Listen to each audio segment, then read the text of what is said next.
Hi everybody, I hope you guys are all doing well. Welcome back to my channel, or welcome if you're new.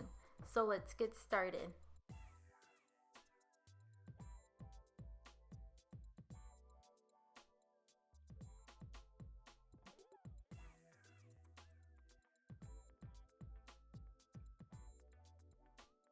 So I started by placing the rhinestones first. I placed all 3 rhinestones. You can either place all rhinestones before you make the petals or place the rhinestone one by one. That way you'll know how much room you have to work with. But I just did all 3 rhinestones in the beginning.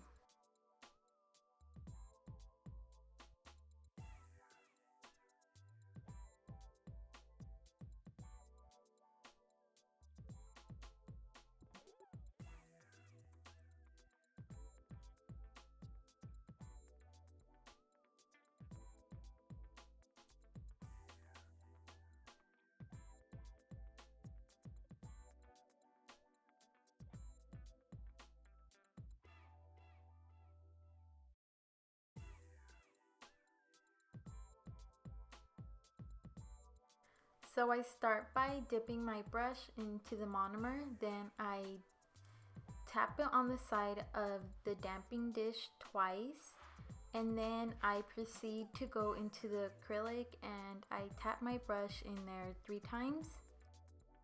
And then as you can see right here, I'm trying to keep the bead from bleeding into the rhinestone. Later on in the video, I do figure out a different way so that the bead won't be so runny and you won't have to keep on trying to fix it, and it'll just make it easier for you.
And then to create the petal, you want to use the body of the brush, push down in the middle of the bead and then kind of separate that, and that's how you create the petal. Also remember, when you're dipping your brush into the monomer and picking up your bead, you kind of want them all to be the same. That way your petals don't look off. When I was first practicing, I still am practicing with the 3D flowers, but I was finding that some petals were larger than other ones, and that was like my main struggle. So I just picked up different type of beads. I dipped my brush different types of times. I would either dip it 3 times, 2 times to see what will work best, and I finally found that if you dip it in there twice and then tap your brush into the powder 3 times, that's like what works for me, and I get that little perfect petal that I'm looking for.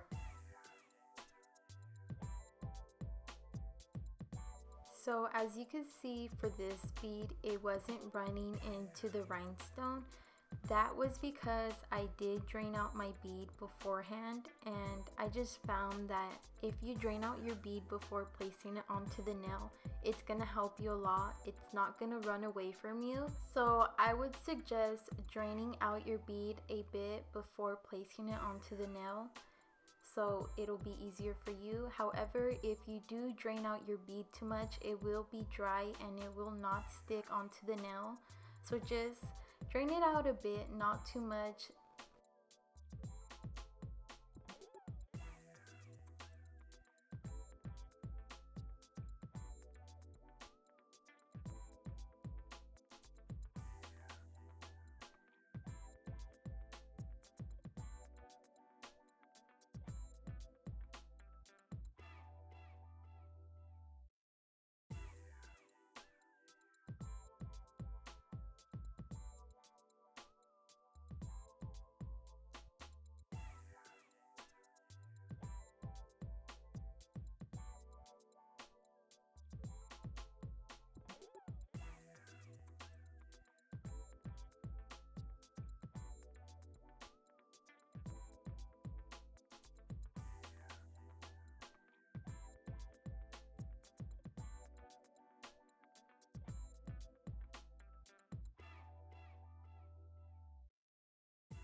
So this is what I'm talking about when you drain out too much liquid. The bead did not want to stick onto the nail, so I just removed it and I did it again.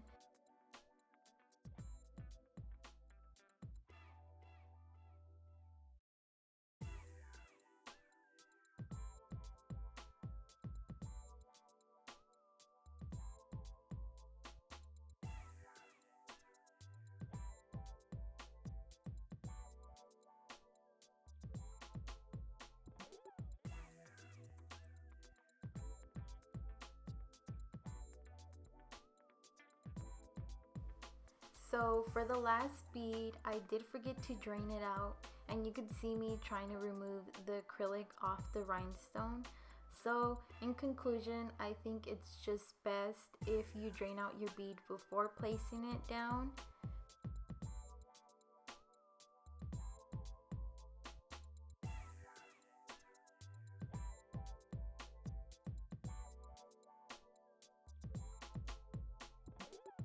So this is what the flowers came out to look like. I really hope you guys learned something from my mistakes, and I really hope you guys enjoyed watching this video. Bye guys, see you in my next one.